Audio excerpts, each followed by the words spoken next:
Hello, everyone. Welcome back to my channel, and welcome to The Last of Us Episode 2 After Show Spoiler Review. I don't know. Tried to come up with something catchy, but I just couldn't pull it off. But hey, we're here. We made it through second episode of the show, and oh my God, I'm so on board. I'm loving this. Um, right off the back, if you guys have not watched the episode, this is a spoiler talk. I'm going to talk about things that happened in the show. I'm not a break it down and get into the nitty gritty kind of person, and I haven't played the game either. So if you guys are looking for that kind of like in depth and what other stuff like new rock stars and others, they're gonna have all that stuff. So I'm just here to kind of give my viewpoint and my opinions. So fair warning, gonna jump right into it. So go watch the episode, come back. Okay, all right. um what I really wanted to see with this second episode as a follow up to the first episode. First episode hooked me, but now can the second episode sustain, right? And it did. Doing another flashback, and flashbacks could get old. I hope they don't do a lot of them unless they have some sort of format where it's good. Flashback to start where they're at now. Flashback to start where they're at now. Like if they could pull it off, cool. But ideally for me, I don't want to see flashbacks all the time, right? But it worked in the second episode because I like the idea of going back to the supposed starting of all of this in Jakarta. So the fact that in Indonesia, it's something that is far away from the United States, far away from what we're used to here, and we saw a little bit with the pandemic we experienced here the last 2 to 3 years, is things could be happening elsewhere, and then all of a sudden everything just around the world gets affected by infection, right? So it's just really it builds that kind of like for things could be happening elsewhere that could affect us later on in time. Won't go into the personal politics obviously of what we've been through the last 2 to 3 years, but I think it rings home to a lot of us watching this show that something could start small and expand, and it could be devastating, like in the case of COVID. So same thing here with the virus, the mushroom, the spores, whatever this is, this fungal zombie thing. So I like the fact that they focused on getting this doctor that had been studying something like this in Indonesia anyways, brought her in to check on a patient. And I like that it's similar to what Craig did with Chernobyl, right? These subtle little things come into play where you're checking out this infected person, but you're looking at the person that's inspecting it, and you're counting on them to tell you how serious this is. And when she tells the military gentleman, I blow up the city. I'm just like, oh my God, she knows how bad this is, and then she wants to spend the last few hours with her family. So right there, the second episode is already building, and it's increasing that suspense. And all we're doing is going back to a little bit of the starting point. But then we finally get to get back to Joel and Ellie and Tess. Anna Torv's character as Tess, I remembered this week. Um, I was worried that there would be a whole episode, and it was a little bit of it, but I was worried that there was going to be a whole episode of do we want to get rid of the girl or not? Ellie. If she's infected, we aren't safe around her. But Anna Torv's character Tess is focusing on the optimistic side of things. What if Ellie really is a cure, somebody that could be studied and a cure could be derived from it, and could be hope for people all over the world.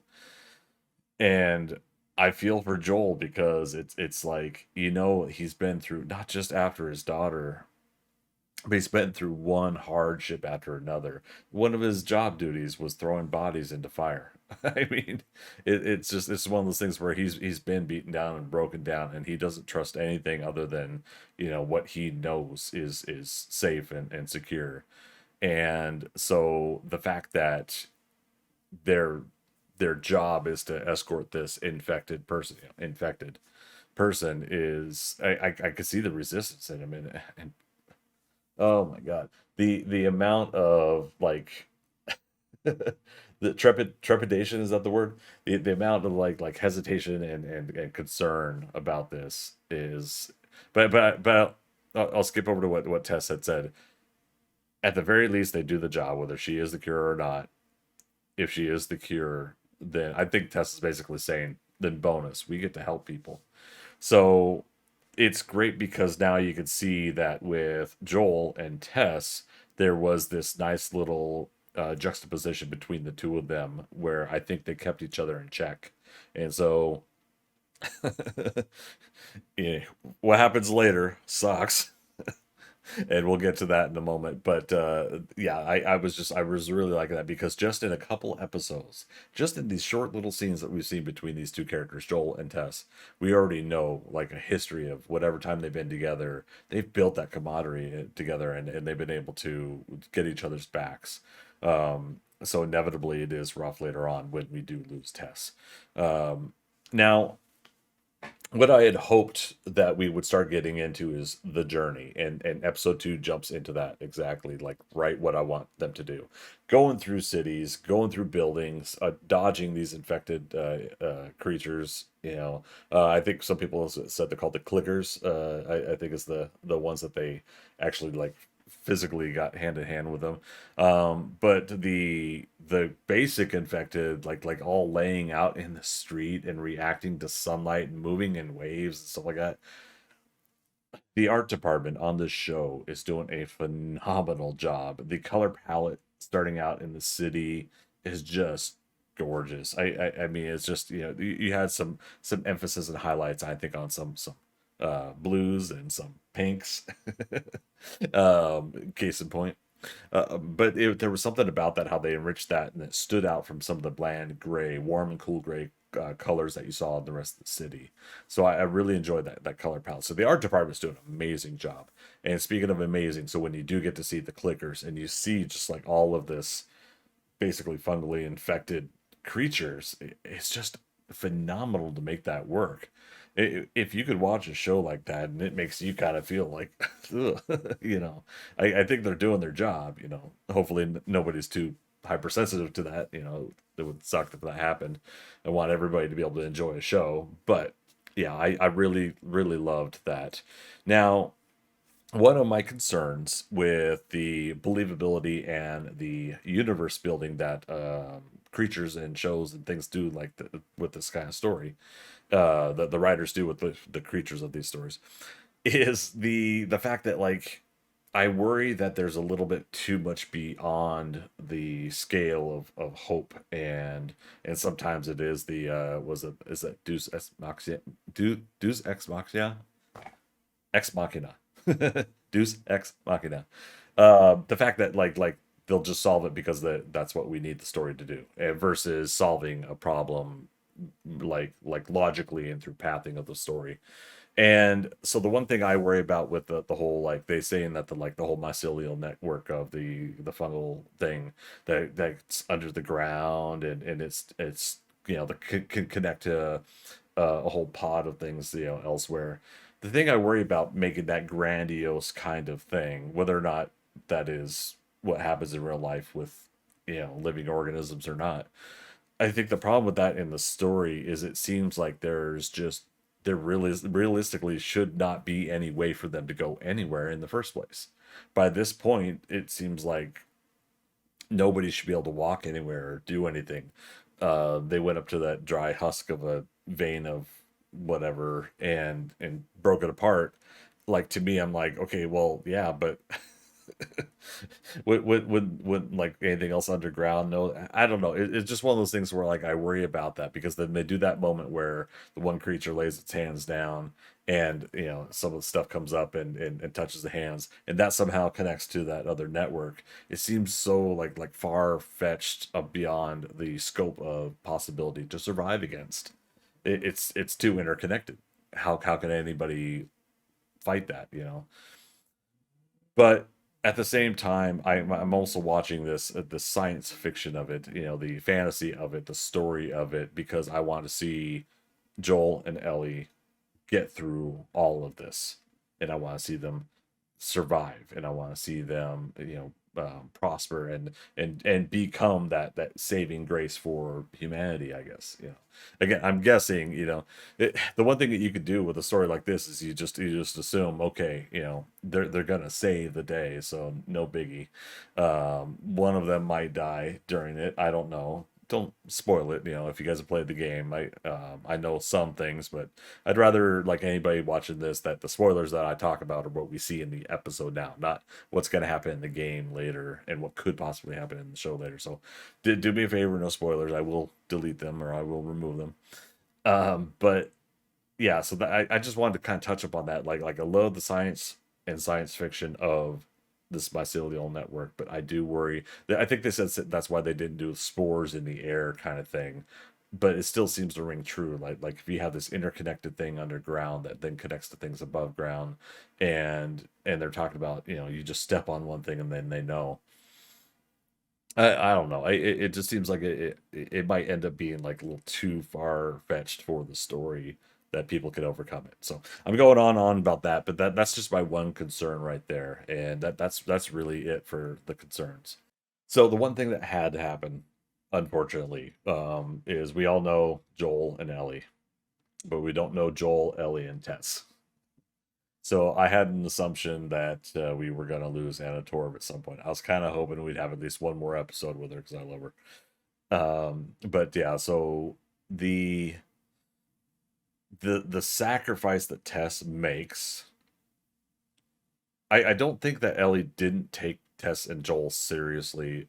I just think that she has that snarky response as a not coping mechanism, but that is her mechanism to get through the hardships, that she has all of her snark and witty responses. And I feel like seeing somebody first, you saw Joel in the end of the first episode take out that guard and kill him with his bare hands.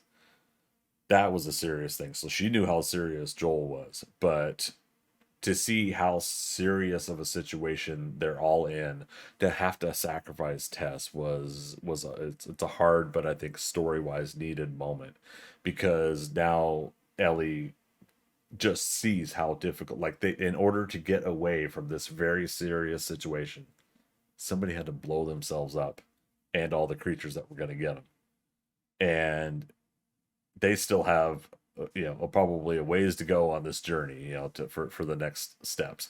And so, speaking of which, and I might have missed a little bit of that too, but I believe that this was the place that they were trying to go, right? And then the people they were trying to meet up with were dead.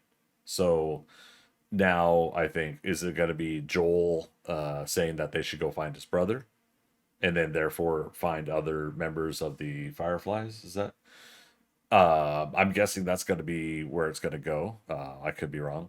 There could be trying to find the original person that told them get her out of the city, or out of the sanctuary of the place, and that could be possible too. But at this point, I'm open to like wherever the story will go. Like, how do they survive? Where are they going to travel to? What are they going to do?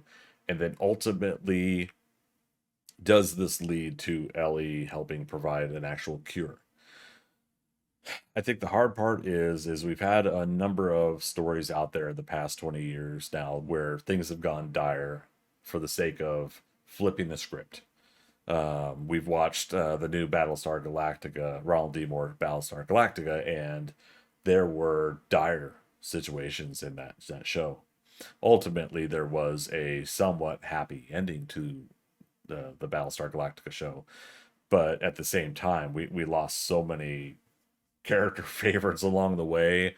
The enemies that we didn't like, we started liking, and then it just flipped everything on its script, right? So there was something really nice about that, because then it's something different from the hopeful, optimistic stuff that we always get. However, subsequently after that, I've noticed there's been so many other, like, what if Superman were bad? Was it Brightburn? Which I still haven't seen, but I still want to see it. I do love anything that's James Gunn directed or produced, so I should check it out. But it's like, well, yeah, what if Superman turns? One of my very favorite movies, a Marvel movie, eh? is Infinity War, and Thanos wins. Holy shit, that's the end of the movie is the bad guy wins. you know so I get it, but at the same time, like I think there's a little bit, if you want a broad audience enjoying the story that you're developing and you lead them along the journey with the rest of the characters, I do think at some point, if you're investing this much into it, you're going to do multiple seasons of a TV show and you're getting people to invest in and be into it. I think part of that desire by audience is ultimately, in the end, everybody will rise out on top of things. Um, Another additional spoiler for Game of Thrones. If you guys haven't seen Game of Thrones, don't don't listen to this part. Daenerys. Daenerys throughout the entire Game of Thrones series was Breaking Bad. She was going to break and she was going to do bad. All signs indicated that she had that within her and she was going to do it. Now, what I would have done, and what I think a lot of people wanted, is I would want her to rise above that and show that you can be more than what your family dictates, what the people surrounding you dictates, what the world dictates. And if everybody assumes that you are going to burn them alive, rise up on top and show that you had that strength to be merciful and find a way out for the betterment of people all around. But Game of Thrones isn't necessarily like that. And so when they did do the ending that they did, and inevitably with, you know, Daenerys getting killed, it broke my heart, because I really wanted her to be better. I wanted to believe in everything that she had been doing was going to be for the right reason, and that she would not be like, I don't like the whole prophecy coming true type thing. If that means that the person that we've been rooting for, most people have been rooting for, is going to break bad, you know. So that's the one thing that I'm hoping, like with this show and with the story of The Last of Us. Again, no spoilers for the game, but I'm hoping that what they're going to continue to do is they're going to continue to find ways to rise above it. The dire situations are still going to be serious. There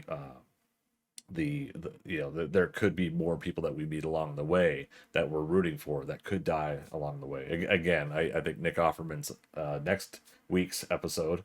So if the previews were right, the next week's episode we get to meet Nick Offerman's character, and so that's one of those things. It's like, what's going to happen? Are we going to fall in love with Nick Offerman's character, and Nick Offerman is going to get Offerman?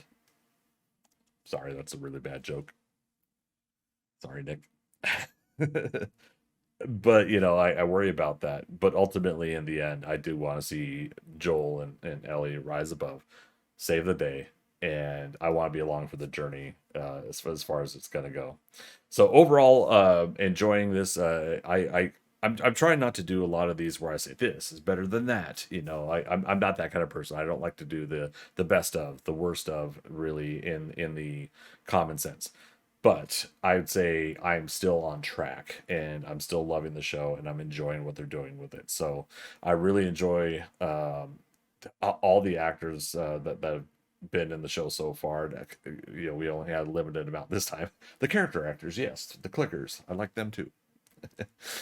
Seriously, they everything's just been great. So now I do look forward to the next episode next week. So big thanks everybody for coming out for this next one. It's a little bit longer, I think, than the last one, but I wanted to go in a little bit more in depth this time. I had a lot of fun with last week's. We didn't have any commentary or questions submitted that I would comment on for this video.